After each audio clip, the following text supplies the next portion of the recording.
परमेश्वर ने 5 दिन में सृष्टि की रचना की, लेकिन छठे दिन पर वह कुछ बहुत ही खास करने जा रहा था। आइए पढ़ें कि उसने क्या किया।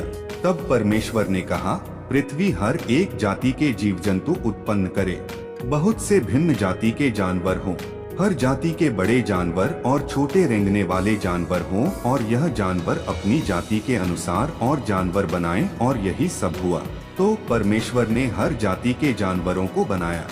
परमेश्वर ने जंगली जानवर, पालतू जानवर और सभी छोटे रेंगने वाले जीव बनाए, और परमेश्वर ने देखा कि यह अच्छा है। हवा और समुद्र जीवन से भर गए थे। अब परमेश्वर ने भूमि पर रहने वाले जीव बनाए। प्रत्येक प्राणी के रचनात्मक आकार के बारे में सोचिए, जिसमें परमेश्वर ने उनको बनाया ताकि वे अपने अपने क्षेत्र में उसके अनुसार जी सकें। क्या स्वर्गदूतों ने देखा जब ध्रुवीय भालू को बनाया गया और उसमें प्राण आए? पेड़ों पर बंदरों को देखा? क्या शेर दहाड़ा जब उसे बनाया गया? जिराफ और हिप्पो और ऊंट देखकर कैसे स्वर्गदूत हंसे होंगे और नाचे होंगे।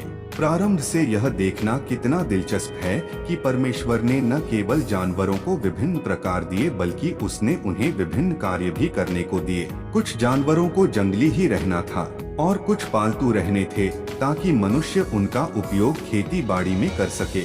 ये परमेश्वर की बहुत बड़ी योजना थी उस मनुष्य के लिए जिसे वो बनाने वाला था, ठीक उस तरह जैसे पेड़ पौधे जानवरों के लिए बनाए गए। परमेश्वर ने अपने निर्माण को अभी समाप्त नहीं किया था। वास्तव में वह किसी चीज का निर्माण कर रहा था। कुछ गौरवशाली आने को था। परमेश्वर एक ऐसे उच्चतम मुकुट को प्रकट करने वाला था जो उसकी तमाम सृष्टि की बड़ी खुशी थी।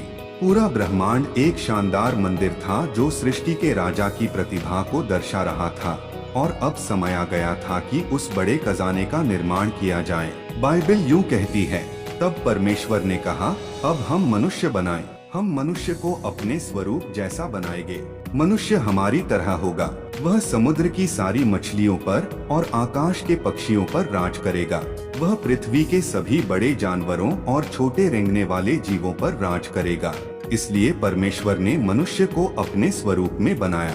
परमेश्वर ने मनुष्य को अपने ही स्वरूप में सृजा। परमेश्वर ने उन्हें नर और नारी बनाया। उत्पत्ति 1:26 से 27। अब परमेश्वर हमें बनाने जा रहा था। जिस समय परमेश्वर मनुष्य की रचना करने जा रहा था, सब कुछ बदल गया, क्योंकि शेष सब कुछ बनाने के लिए परमेश्वर ने कहा, हो जा, और वह उसके वचन की आज्ञा के अनुसार हो जाता था। लेकिन अब बाइबल परमेश्वर के एक रहस्यमय बातचीत के बारे में बताती है। सब कुछ जो परमेश्वर ने बनाया, उसे हम एक उज्ज्वल झलक में देख पाए, परंतु जब परमेश्वर बताना शुरू करता है कि उसने मनुष्य को कैसे बनाया, तो कहानी कुछ धीमी हो जाती है। यह रुक जाता है। यहाँ यह दर्शाता है कि कैसे परमेश्वर सावधानी से इस अंतिम प्राणी की ओर विमर्श था। यहाँ यह दर्शाता है कि यह एक बहुत ही गंभीर और पवित्र पल था। परमेश्वर के लिए भी कुछ बहुत ही विशेष और अलग था इस मानवता के बारे में जो सारी सृष्टि से भिन्न था। परमेश्वर का अन्य निर्माण कार्य करने का उद्देश्य यह था कि हम उसके साथ एक रिश्ते में रह सकें। मानव को बनाने का विशेष उद्देश्य था कि परमेश्वर उसे अपने रूप में बना सके। मनुष्य परमात्मा की एक तस्वीर होने के लिए बनाया गया था। सोचिए, जब आप दर्पण में देखते हैं तो क्या होता है? आप अपनी ही छवि देखते हैं। आप वैसे ही दिखते हैं जैसे आप हैं। दर्पण में आपकी छवि आप नहीं हैं। आप अभी भी दर्पण के बाहर खड़े होकर उसे देख रहे हैं, लेकिन कोई भी आपके प्रतिबिंब को देखेगा, वो आपके बारे में बहुत कुछ जान जाएगा। वे आपके रंग रूप को देखेंगे और शायद आपकी मुस्कान को भी। मनुष्य को परमेश्वर का दर्पण बनने के लिए बनाया गया है। वे सृष्टि के प्रति अपनी वफादारी और उसकी देखभाल के द्वारा सारी दुनिया को दिखाएंगे कि उनका परमेश्वर कैसा है, क्योंकि परमेश्वर की सृष्टि की देखभाल करना उनका काम था। उन्हें सारी पृथ्वी पर उसके लिए राज करना था। उन्हें सारी पृथ्वी के ऊपर एक सर्वोच्च स्थान और सम्मान दिया गया। उसके शाही दूत के रूप में उन्हें सिद्ध आज्ञाकारिता में वे वही करेंगे जो परमेश्वर उनसे करवाना चाहेगा। हर एक कार्य जो वे करेंगे, उससे परमेश्वर की भली और सिद्ध इच्छा प्रकट होगी। परमेश्वर ने मनुष्य को बहुत विशेष उपहार दिया, जिसके द्वारा वे ये सब कुछ कर पाएंगे। ये वे उपहार हैं जो परमेश्वर ने अन्य और किसी जानवर को नहीं दिए।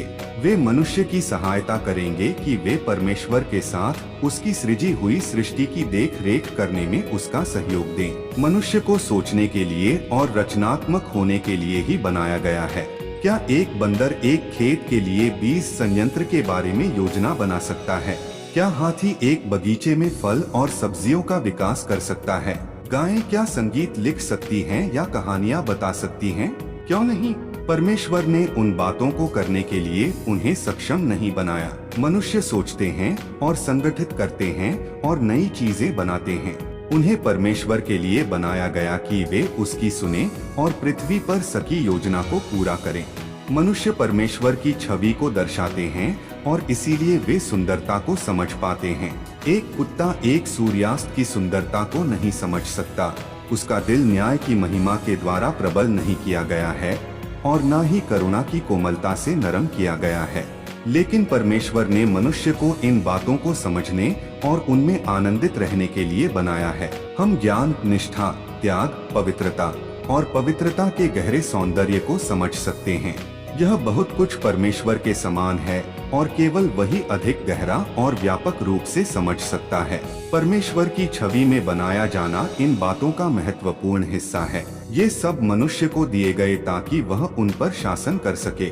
जब आप दर्पण देखते हैं तो आपके दूर चले जाने से क्या होता है? क्या आपकी छवि वहाँ रहती है? नहीं, बिल्कुल नहीं। यह गायब हो जाता है। अपने प्रतिबिंब को दर्पण के सामने यदि बने रखना है तो आपको उसके सामने खड़े रहना होगा। इसी प्रकार से मनुष्य को परमेश्वर की छवि बनकर उसकी महिमा को प्रकट करना है। उन्हें परमेश्वर की छवि में बनाया गया, लेकिन उन्हें इस तरह इसीलिए बनाया ताकि वे परमेश्वर की नजदीकी को उसके लिए प्रतिबिंबित कर सकें।